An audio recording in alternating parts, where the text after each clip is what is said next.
මගේ නම ආර්.එස්. සෞන්දර්ය රත්නායක. මම වරකපල. මට ඉස්සරව මැදින් චූටි ගෙඩියක් ආවේ.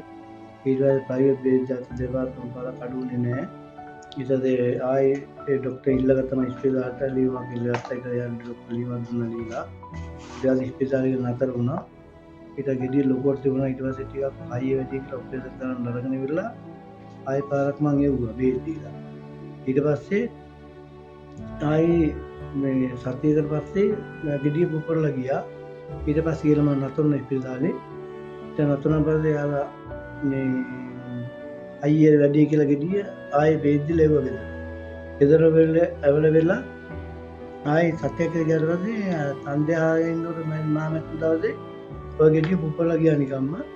ඊට පස්සේ මේ එදා රෑ මං ගිහලා ඉස්පිරිතාලේ නතර වුණා. පහුවදා උදේ ඔපරේෂන් එක කරා. ඊට පස්සේ මේ ඔපරේෂන් කරලා ඉවරලා දවස් දෙකකට මම ගෙදර ආවා. ඊට පස්සේ තුවාලේ ටික වේලිලා වගේ තිබ්බා. ඊට මාස 5ක් විතර යනකම් හොඳලා ඉත පොඩ වතුර වගේ ඉන්න පටන් ගත්තා. ආයෙ සර්ජන් මාත්‍යෙක් අරගෙන ඉල්ලලා මං යාට කියලා මේ කරන පස්සේ යා කිව්වා ඉතින් නතර වෙන්න කියලා. ඊට සතියක් ගානේ සති 3ක් යන්න දුන්නා. ඊට සති 3ෙම ඔපරේෂන් කරා. පොන්දර හිරුවට ඉන්ජෙක්ෂන් එකක් දාලා ඊට පස්සේ ආයෙ වයරකුත් දැම්මා. ඒකත් ජඩ ගාලා ඊට පස්සේ 4 වෙනි සතියේ ගියා පස්සේ ඔපරේෂන් එක කරන්න ඕනේ. මං කෝ ડોක්ටර් මට නම් බෑ කියලා. දරුණක් තමන්නේ මට බෑ කිව්වා.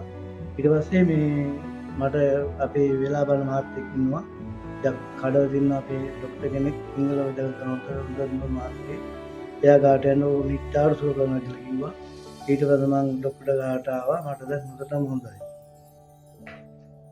ඒ ડોක්ටර් ඉන්නේ කඩවට හයිවේ එකේ පාර පොඩ්ඩක් පල්ලට බහින්න ඕනේ. ඒ ડોක්ටර්ගේ නම පුස්ස කුමාර. ඒ ડોක්ටර් හරියටම හරි ෂුවරකට හොඳ කරනවා. මගේ හැමදේම ඔය බලලා හොඳට කරා.